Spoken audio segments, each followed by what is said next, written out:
അയോധ്യ രാമക്ഷേത്രത്തിലെ സംഭാവന കൊള്ളയിൽ നിർണായക മൊഴി നൽകി പ്രതി അവിനാശ് ശുക്ല. കൊള്ള നടത്തിയത് ആസൂത്രിതമായി എന്നാണ് മൊഴി. അന്വേഷണ സംഘത്തിന് രാമക്ഷേത്ര ട്രസ്റ്റ് രേഖകൾ സമർപ്പിച്ചു. ട്രസ്റ്റ് മുൻ ജനറൽ സെക്രട്ടറി ചമ്പത് റായ് ഉപാധ്യക്ഷ സ്ഥാനം ഒഴിയേണ്ടതില്ലെന്ന് വിശ്വ ഹിന്ദു പരിഷത്ത് അന്താരാഷ്ട്ര അധ്യക്ഷൻ അലോക് കുമാർ 24-നോട് പറഞ്ഞു.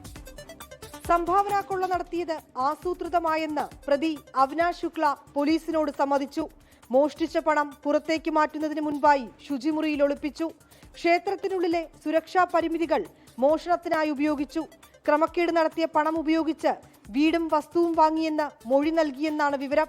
അവിനാശ് ശുക്ല താമസിച്ചിരുന്ന യോഗ സെന്ററിൽ നിന്ന് ക്ഷേത്രത്തിലേക്ക് സംഭാവനകൾ സ്വീകരിക്കുന്നതിനായി QR കോഡ് പതിപ്പിച്ച പെട്ടിയും കണ്ടെത്തിയിട്ടുണ്ട്.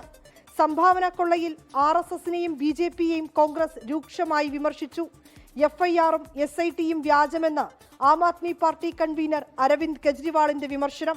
Last 30 years was speaking only one issue. Ayodhya, Ram Mandir, Ayodhya. Who consecrated Ayodhya temple? Usually priests are going to consecrate the temples. But in Ayodhya temple, our honorable Prime Minister consecrated Ayodhya temple. വിവാദങ്ങൾ തുടരുമ്പോഴും trust മുൻ general സെക്രട്ടറിയായ ചമ്പത് റായ് ഉപാധ്യക്ഷ സ്ഥാനത്ത് നിന്ന് മാറേണ്ടതില്ലെന്നാണ് VHPയുടെ നിലപാട്. चंपत जी पर किसी चीज में इन्वॉल्वमेंट का कोई आरोप नहीं है.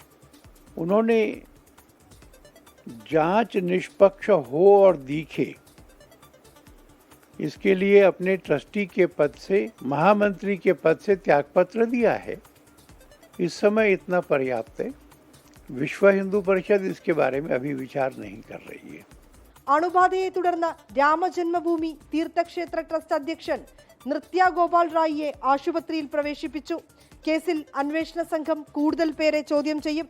സംഭാവന ക്രമക്കേട് എൻഫോഴ്സ്മെന്റ് ഡയറക്ടറേറ്റ് അന്വേഷിക്കുമെന്നാണ് സൂചന.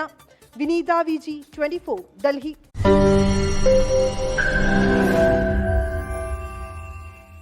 ലോകത്തെവിടെയായാലും ഏത് സമയത്തും 24 വാർത്തകളും ഓഗ്മെന്റഡ് റിയാലിറ്റി പാക്കേജുകളും എക്സ്പ്ലെയിനറുകളും വിശദമായി കാണാൻ ഞങ്ങളുടെ YouTube ചാനൽ നിങ്ങൾക്ക് സബ്സ്ക്രൈബ് ചെയ്യാം.